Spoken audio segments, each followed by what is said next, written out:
Não é que Deus aprovasse a poligamia, mas Deus a tolerava naqueles homens. Jacó fizeram um acordo com Labão.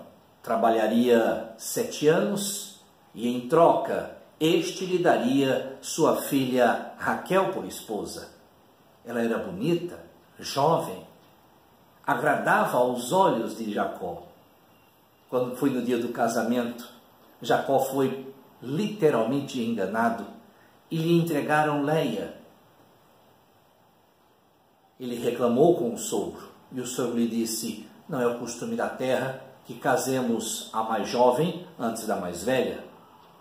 E então Jacó trabalhou, porque tanto amava Raquel, mais 7 anos. Ao todo, 14, para poder se casar com Raquel.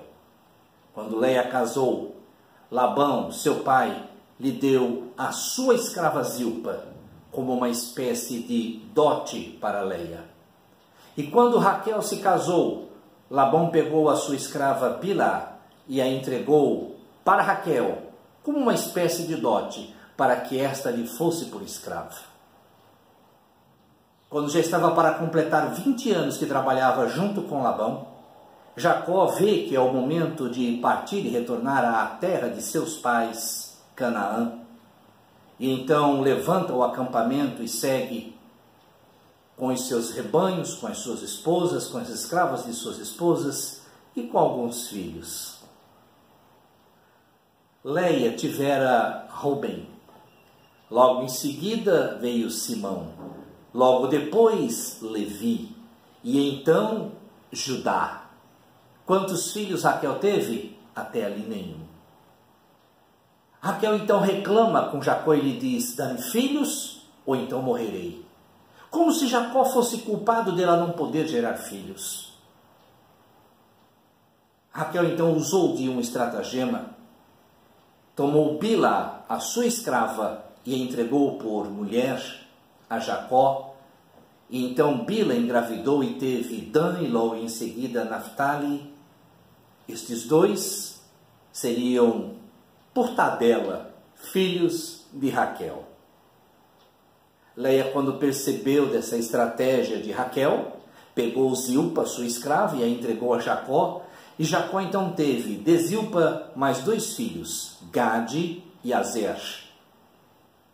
Deus tornou a olhar para Leia e Leia engravidou novamente. Agora era o seu 5º filho, Issacar, e depois Zebulon, e depois, finalmente, uma mulher, Diná.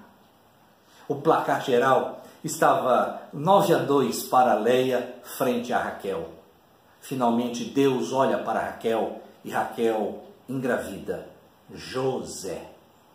É assim com Rubem, Simeão, Levi, Judá, Dan, Naftali, Gade, Azer, Issacar, Zebulon, Diná e José.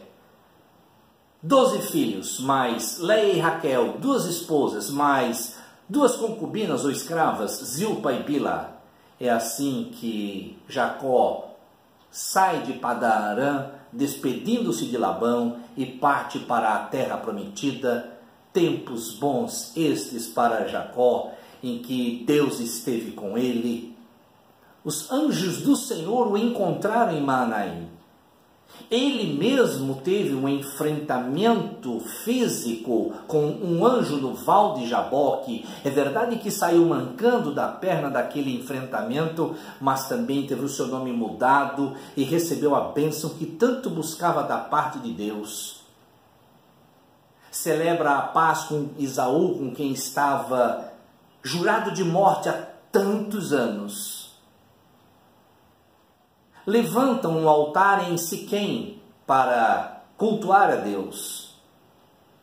Deus orienta para que ele vá para Betel e ele segue a instrução divina. Quando vai pelo caminho, diz que o terror de Deus estava sobre os povos que o observavam para que ninguém o tocasse. E em meio a tanta coisa boa acontecendo na vida de Jacó, Moisés relata que quando estavam bem próximos de Betel, Raquel, que estava grávida do 2º filho, percebeu que estava entrando em trabalho de parto. Pararam, acamparam, e ela deu à luz ao menino, mas num trabalho de parto tão difícil, tão complicado, que ela veio a óbito. Antes de morrer, ela ainda teve fôlego para dizer: chamem ao menino de Benoni, e então expirou. Benoni, filho da dor. Jacó disse: não, ele é filho da minha destra, a minha preferida Raquel, e por isso o seu nome será Benjamim. Que triste, faltava tão pouco para chegar em Betel. Quase chegou em Betel. Um tantinho assim faltou. Mas o que conta muitas vezes não é chegar perto, é chegar. Quase foi salvo. Quase foi batizado com o Espírito Santo. Quase passou no vestibular. Quase passou naquela seleção de emprego. Quase conseguiu a aprovação para comprar a sua casa. É a teologia do quase.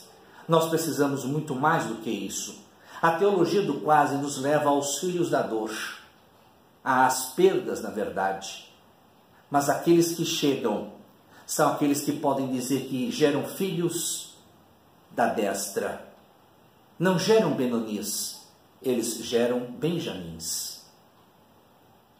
É preciso ter o foco para compreender que mesmo quando estamos no caminho de Deus, e mesmo quando Deus está nos abençoando, temos que ter determinação e ousadia para chegarmos exatamente onde Ele quer que cheguemos. Quase não conta. Quase no céu é inferno.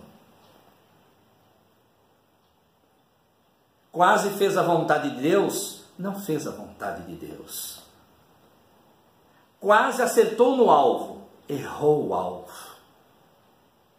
Então, faça de tudo para que essa sequência de vitórias que Deus tem dado a você na sua vida, ela continue, mas que você não se iluda a ponto de achar que já ganhou e que lhe basta.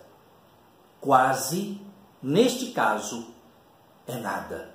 Então, chegue verdadeiramente onde Deus quer que você chegue.